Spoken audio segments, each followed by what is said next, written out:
be 4-1. Like, I know Hawk is a fantastic Protoss player, and I love him, one of my favorite foreign Protosses.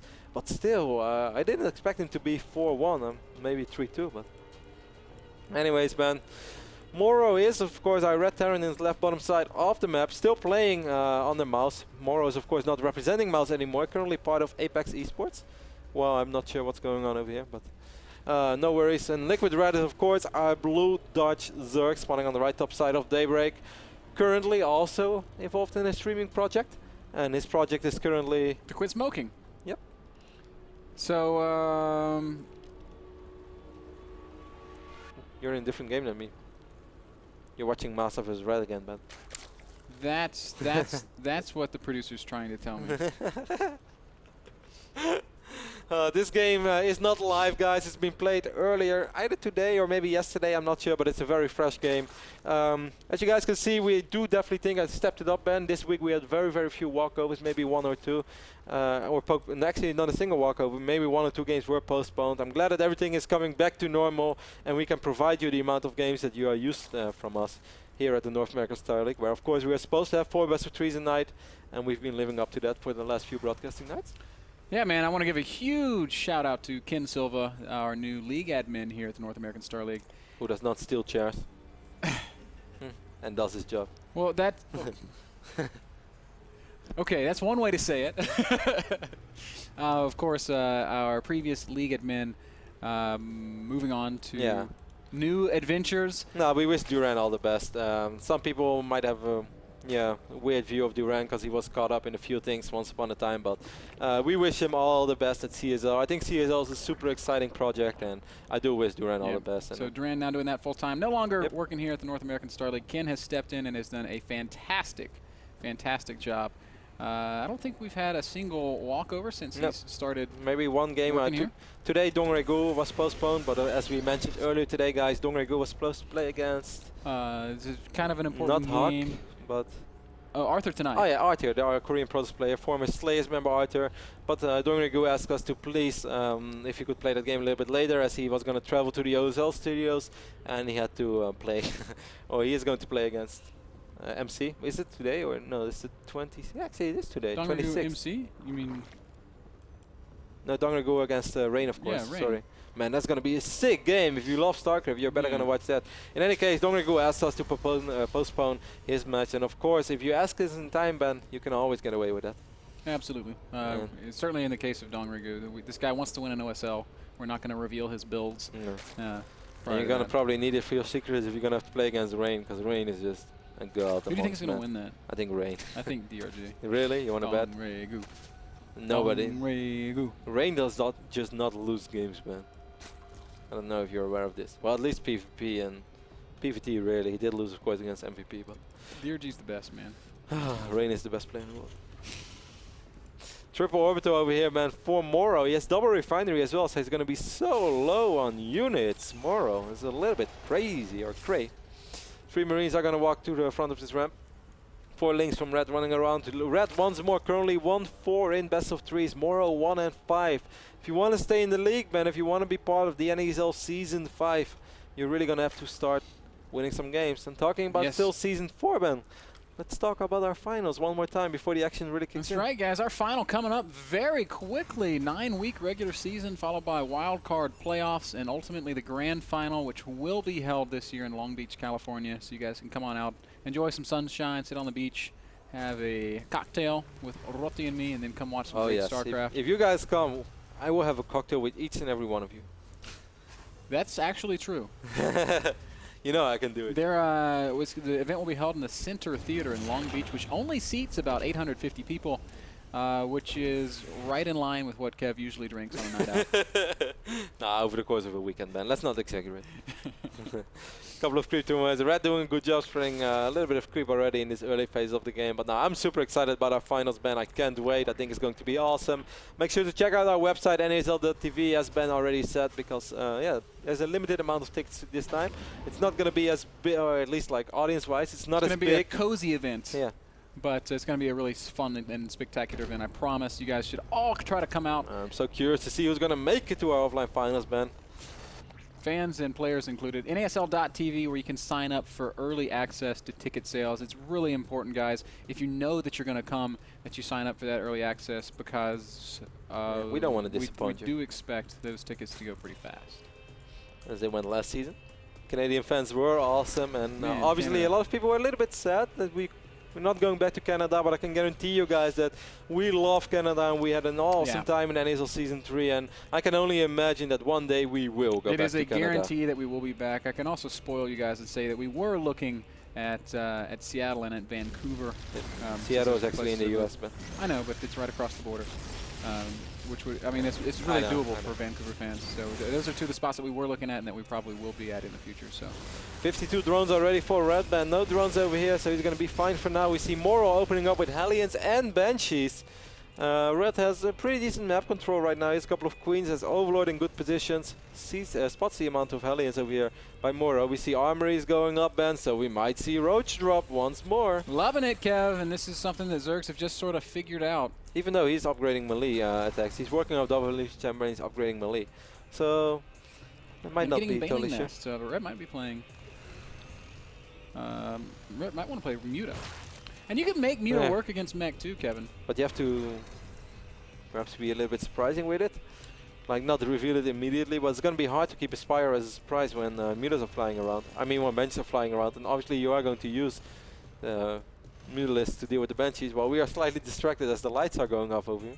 I'm not sure if that was part of the plan or not. Random power outage at the North American Star League studio. Hope you guys are still watching. Yeah, hope we are still live. Hellions and Banshees are going to make their way over towards the natural expansion of Red, who has 23 links.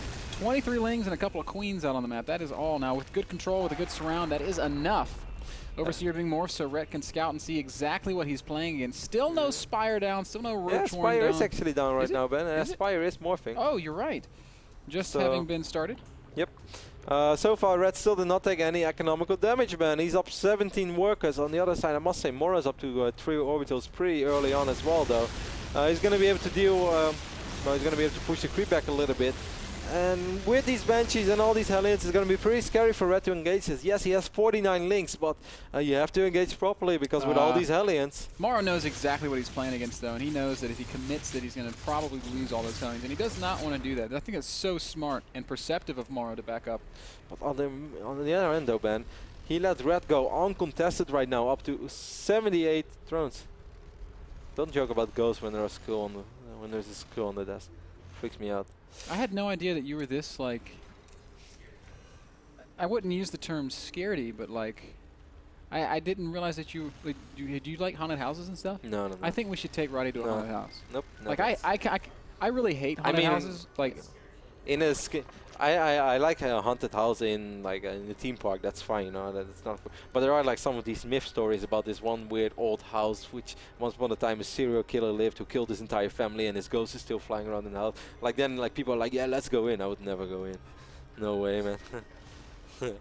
I think this needs to be an NASL segment. NASL goes to some haunted place, take some video, and get the caster reactions. Very funny. Man. I don't really want to see myself screaming like a little child on camera, but I'll do it if it means I also get to see Kevin do it. Hellion is denying the hatchery over here on his right bottom side of this. Well, actually, this drone does not fall, so he won't deny it for all that long. Good pickup right there by Red. He does have 8 Mutas out on the map now, and he's now transitioning into drop play. I mean, I don't think these Mutas will do all that much damage. These turrets are a little bit late, so I don't think that MorroW was able to put the pieces together immediately. These Mutas actually do achieve one thing, Kevin. They forced MorroW out of making siege tanks. He's gonna probably get back to Thor production after this next round. Well, he already has 4 Thors, and he has some Vikings as well, so I think he's actually fine. He might not make any more Thors. Look how much damage these Mutas took already. Thors, of course. Mutas did kill 10 workers, though. Pretty quick amount of time. First real damage being dealt in this entire game. Red right now been on 91 drones, and I don't know. I think Red is super scary. Once he gets up to economy like this, he's just an absolute beast. He's not been injecting perfectly, as he's been kind of ignoring his macro hedge. Red, why you don't like macro hedge? You know, Kevin, we were just kind of talking about scary stuff. Yes. I want to tell you a funny story. No. And hopefully, nothing too. No, it's not actually. So Connie has played the Slender Man game that you might have heard about. No. Okay. Well, it's like it's just okay. Well, I'll save this story for when we have a break. Because Okay. it looks like Drop is finishing up, and Rhett's getting ready to turn up the heat. This is a funny story. Cool. Rhett's getting ready to turn up the heat as he's got a lot of Roachling. He still has these mutas. MorroW's got a scary army, Yeah, though, MorroW Kevin. has And a... the more I think about it, the more I think making these mutas is really bad for Rhett because it gave MorroW extra time. I mean, there are 2 Banshees over here, Ben, as well. And yes, there are 8 mutas, but they're all kind of low in HP already. And the Taurs are probably going to focus these mutas first. The good thing that these mutas will do is they soak up so much damage and basically remove potential DPS from these Taurs, what they would normally do on the Roaches. Nice bunk over here in beautiful position for MorroW. I don't know, Ben. This is like a mini Fort Knox. He's going to go for the main base. All these Overlords over here are ready. MorroW is completely unaware of that, though. And he's not that well equipped to deal with Drop. He does have some turrets, not a ton, though. MorroW, you're so blind. This time we don't have the Nidus network, which is a little bit of a sad thing, but I don't think it's going to matter too much. Here comes Rhett. He's going to unload in the main base of MorroW. Immediately, this army starts to mobilize. A lot of Hellions, a lot of Blue Flame Hellions, a few Banshees as well. Vikings are on the Vikings joining in the phone. Here are the Taurs. Tanks are going to siege up. I don't know, man. Yeah, it looks like okay MorroW's got MorroW. so much damage in this army that he's going to clean up a lot of these roaches. At the same time, mutas are harassing at the back of the third base, and even over here in the natural, they're going to get a lot of SCV kills, Kevin. But Rhett is going to lose this entire army, and how much did he really kill? If we look at resources lost, this was a little bit better for MorroW. He lost a lot of workers, going down to 50 workers, but 50 workers in triple orbital. Yeah, but he's not even mining right now from his third base. There are still a few Roaches alive over here as well, picking up more and more SCVs. And Ben, Red did not will. Excuse me, guys. Yeah, Rhett did not win that fight, but he did bring MorroW back into his base. He did slow MorroW down. What I want to say before I just almost choked on, I don't know, thin air. Look at these queens. Queens, what are you doing? Queens, there was no Nidus. Queens, go home, Queens. Go home, Queens. It's been a long night. Well, this is how they walk at the end of the night as well. Like, oh, I'm so drunk. No, what I want to say, Ben, Red had so much money, and during all this, he went up to Hive, he went up to Great Aspire, he's getting ready for that Broodlord switch. Red wants to drop again, but he's going to be flying right into a lot of Vikings. Oh no, MorroW sees it, and immediately he's going to start picking off. Yeah, he's going to work on these few Overlords. Actually, Roaches were in it. There are so many empty Overlords, though. This is like a guessing game. Which one is the jackpot? And a couple of full Overlords do end up falling off. Quite a few end up unloading as well, though, and that is going to force MorroW back to deal with this. One thing Red is doing a fantastic job of is buying himself time to get Broodlord tech in play. Look at the bank of Red right now. 6K minerals, about 1,200 gas. He's going to lose so many Overlords. He's going to lose every one of these Overlords, or nearly every one of these Overlords. Finally, Rhett comes up with some queens to chase these Vikings away. I really like what we've seen out of Red in this game, Ben. Queens are going to join in the fun once more. These Mutalisks will fall unless these queens start transfusing them. That's exactly what the queens are starting to do. 1 muta, Ben. 1 muta. Can he do it? Oh, I got you, bro! And here comes his little buddy, the Infestor, but Red takes the time to drop a fungal and loses the his touch on that T key. During all this, Red did end up losing most of these Roaches, but as we said, man, he's been buying so much time for himself. And this is the Red that I'm used to see, you know, just a flawless Red. If you do not kill workers early on against Red, you're going to be in trouble. That's how it used to be, and that's how kind of what it is right now. As MorroW, yes, he does still have a pretty scary army, but he has 15 siege tanks, Ben, and he's never even been close to hitting a timing. And there are 11 Broodlords on the map right now. 11 broods out, no anti-air out though, Kevin. These Vikings are going to be really scary. Well, how many Vikings? There's 1 Viking, man. Oh, what happened? Oh, I guess the unit was actually the all-star. He killed like 15 Vikings or something. Nah, there were not that many Vikings yet. MorroW is going to spot the Broodlords right now as well. MorroW is up in the army supply. Look at these 2 tanks, rogue siege tanks, defecting from the army. World of Tanks.